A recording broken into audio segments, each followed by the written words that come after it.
The mansion had iron gates and cameras on every corner.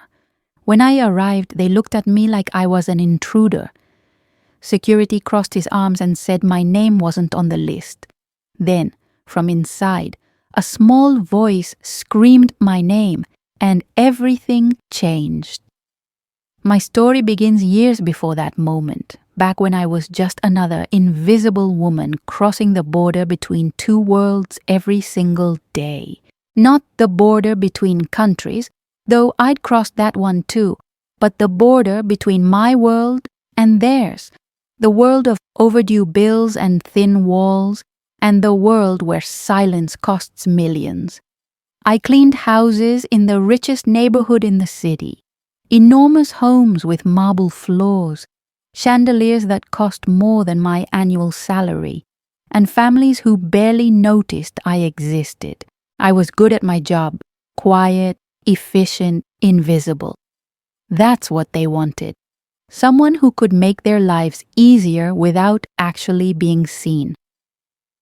The Hartwell family lived in one of those houses you see in magazines. White mansion, perfectly manicured lawn, imported cars lined up like trophies in the driveway. 3 stories, 8 bedrooms, a pool that looked like it belonged in a resort. I started working there on a Tuesday in March. Mrs. Hartwell showed me around once quickly, her heels clicking against the floor like a countdown. She pointed at rooms, rattled off instructions, and handed me a gray uniform that smelled like starch and low expectations. I entered through the back door, always the back door. I wore that gray uniform. I didn't speak unless spoken to. For months, I was invisible. I scrubbed their toilets, folded their designer clothes, polished their silver. They passed me in hallways without making eye contact. Mr. Hartwell once walked right into me while talking on his phone. He didn't apologize, just stepped around me like I was furniture. That's how it was. That's how it had always been in houses like these. But then I met Emma. Emma was 7 years old with curly brown hair and eyes that seemed to look right through you, past the uniform, past the accent, straight into whoever you really were. At first, she just watched me. I'd catch her peeking around corners, hiding behind expensive furniture, studying me like I was some kind of puzzle she was trying to solve. I smiled at her once. She smiled back, then ran away. The next week, she appeared in the kitchen while I was mopping. Just stood there, holding a stuffed rabbit, staring. I kept working. Then she spoke. "What's your name?" Her voice was soft, curious. "Rosa," I said. She nodded slowly like she was memorizing it. "I'm Emma." "I know," I said. "Your picture's everywhere." She giggled at that. "My mom likes pictures." I could tell. There were framed photos of Emma in every room. Piano recitals, horseback riding lessons, family vacations in places I'd only seen on postscreens. But in all those pictures, Emma looked alone. Surrounded by people, but alone. After that day, she started waiting for me. She'd appear wherever I was working, dragging her little chair behind her, sitting quietly while I cleaned. Sometimes she'd talk, sometimes she wouldn't. She told me about school, about her ballet teacher who smelled like peppermint, about the dog she wanted but couldn't have because her father was allergic. She showed me drawings she'd made, stories she'd written, secrets she kept folded in her pockets. Her parents were always busy, always. Mrs. Hartwell had charity galas and board meetings. Mr. Hartwell traveled constantly for work. There were nannies, tutors, drivers, but no one who actually listened. No one who sat with Emma when she was scared of thunderstorms or when she had nightmares about monsters under her bed. Except me. I didn't plan to become important to her. It just happened. She'd grab my hand when I walked past her room. She'd ask me to stay just 5 more minutes, She'd run to me when I arrived, grinning like I was the best part of her week. And maybe I was. Maybe in that giant house full of expensive things and absent people, I was the only one who made her feel seen. One afternoon, about 6 months after I started working there, Mrs. Hartwell walked into the kitchen while Emma was showing me a book she'd gotten from the library, a book about butterflies. Emma was explaining their life cycle, how they transform, how they become something beautiful. Mrs. Hartwell stood in the doorway perfectly still, watching us. Her face was unreadable, cold. "Emma," she said, "go to your room. But Mom, I'm just showing Rosa." "Now, Emma." Her voice was sharp, final. Emma's smile vanished. She looked at me once, eyes wide and confused, then left, clutching her book. Mrs. Hartwell waited until Emma's footsteps faded upstairs. Then she turned to me. "You're here to clean, not to play." "Yes, Mom," I said. She didn't leave, just stood there, arms crossed, studying me like I was a stain she couldn't quite remove. Emma's a very sensitive child. She gets attached easily. "I understand." "I don't think you do," Mrs. Hartwell said coldly. "But you will." That conversation replayed in my head for days. I knew what she meant. I was crossing a line, an invisible line that separated the help from the family. In their world, people like me didn't form bonds with people like them. We served, we cleaned, we disappeared. Anything else was inappropriate, dangerous even. But Emma didn't see lines. She just saw someone who cared. The breaking point came on a rainy Thursday. I was folding laundry in the upstairs hallway when I heard crying, soft, muffled crying coming from Emma's room. I hesitated. It wasn't my place, I knew that. But I also couldn't just walk away. I knocked gently. "Emma?" The crying stopped. The door opened a crack. Emma's face was blotchy, her eyes red. "What's wrong, sweetheart?" She shook her head, tried to smile. "Nothing. I'm okay. You don't look okay." She hesitated, then whispered, "My mom yelled at me because I got paint on my dress. She said I'm careless. She said I don't think." Her voice cracked. She said I embarrass her. My heart broke. I knelt down so we were eye level. "You're not careless, Emma. You're creative. You're curious. Those are good things." She looked at me like I'd just told her she could fly. "Really? Really?" She hugged me then, sudden and tight. I hugged her back. And that's when Mrs. Hartwell appeared at the top of the stairs. "What is going on here?" Her voice was ice. Emma pulled back, wiping her face. Rosa was just... Mrs. Hartwell cut her off. "Go downstairs, Emma, but..." "Now." Emma obeyed, casting one last glance at me before disappearing down the stairs. Mrs. Hartwell waited until we were alone. Then she stepped closer.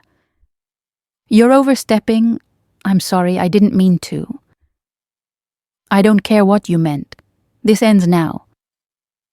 She took a breath, smoothing her blouse. "We're making budget cuts. Your services are no longer needed. Effective immediately." The words hit like a slap, but she held up a hand. "I'll mail your final check. Please leave." It wasn't about budget cuts. We both knew that. It was about Emma calling me her best friend in front of dinner guests. It was about Emma asking if I could stay for her bedtime story. It was about me being something more than invisible. And for families like the Hartwells, that was unacceptable. I left through the back door one last time. Emma was at school. I didn't get to say goodbye. I didn't get to explain. I just left, like I'd never been there at all. Hey, before we continue, I need to ask you something. Have you ever felt invisible? Like you didn't matter to people who were supposed to care? If you have, leave the word "seen" in the comments. I'd love to know I'm not alone in this. And if you're enjoying this story, please hit that subscribe button. Trust me, you'll want to see how this ends. A year passed. A long, heavy year. I found another job at a laundromat in a different part of the city. The pay was worse, the hours were longer, but at least no one looked through me like I was glass. I folded strangers' clothes and tried not to think about Emma, tried not to wonder if she still remembered me, tried not to feel the ache of being erased from someone's life. Then, on a Tuesday afternoon, my phone rang. Unknown number. I almost didn't answer. Hello? There was breathing. Hesitant, shaky, then a small voice. Rosa? My heart stopped. Emma! She started crying immediately. I miss you. I miss you so much. Oh, sweetheart. Where are you? Are you okay? I'm at school. I saved your number. I wrote it down before you left. I hid it in my backpack. She was sobbing now, words tumbling out. My birthday's coming. I'm turning 8. They're throwing this huge party and I don't even care. I just want you there. Emma, I don't think your parents... I don't care what they think. Her voice cracked with desperation. Please, Rosa, please come.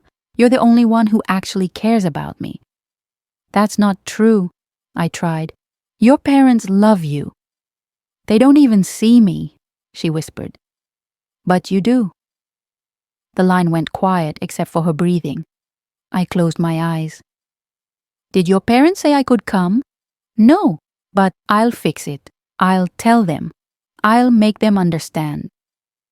Emma, I said gently. Sweetie, I don't think... I have to go, she said quickly. Class is starting, but you'll come, right? Promise me. Emma, promise. I promised. I don't know why. Maybe because I couldn't break her heart twice. Maybe because some part of me needed to see her again too. Maybe because I was tired of being invisible. Whatever the reason, I said yes. The party was on a Saturday. I spent the entire week debating whether to actually go. It was insane. I didn't have an invitation. I wasn't welcome. But I kept hearing Emma's voice in my head. You're the only one who actually cares. So on Saturday afternoon, I put on my nicest dress, the navy blue one I wore to church, and drove to the Hartwell mansion. The scene was surreal, pink and gold balloons everywhere, a DJ setting up near the pool, catering trucks unloading trays of fancy food, children in designer clothes running across the lawn, parents in sunglasses, sipping champagne, pretending to supervise.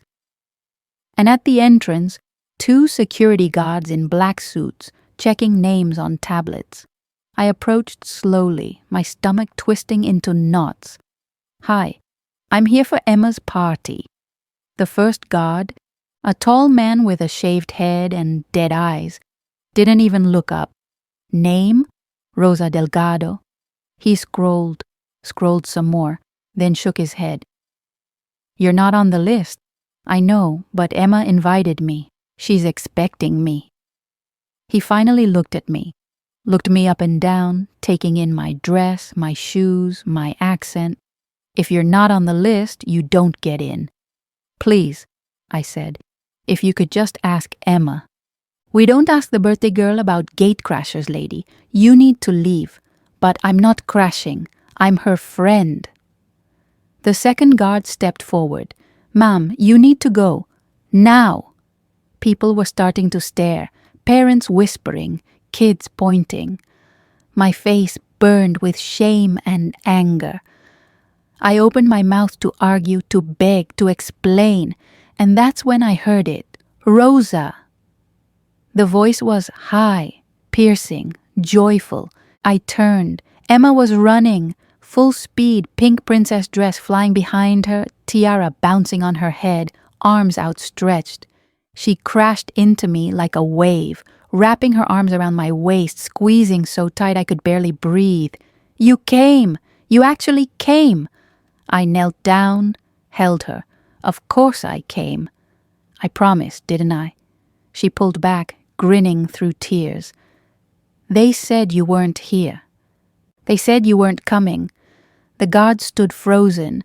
Emma turned to them, still holding my hand. This is Rosa. She's my best friend. And if she doesn't get in, I don't want this party anymore. The words hung in the air. Silence spread across the lawn like a wave. The music seemed to dim. Conversation stopped. Everyone was watching. Then I saw them. Mr. and Mrs. Hartwell, standing on the front steps. Mrs. Hartwell's face was pale, her jaw tight. Mr. Hartwell looked confused, like he'd walked into someone else's crisis. Emma, Mrs. Hartwell called. Come here. No, Emma said. Not until Rosa comes in. Emma, her mother's voice was sharp. Now. Emma's grip on my hand tightened. If Rosa leaves, I leave. I don't care about the cake or the presents or anything. I just want her here. Mrs. Hartwell looked at me, really looked at me. I saw anger there and fear and something that might have been shame. Then she looked at her daughter, at Emma's tear-streaked face, at the 50 guests watching this unfold like a reality show. She took a breath. Let her in. The guard stepped aside immediately. Emma grabbed my hand and pulled me through the gates, past the whispering parents, past the confused children, straight into the house I'd once cleaned.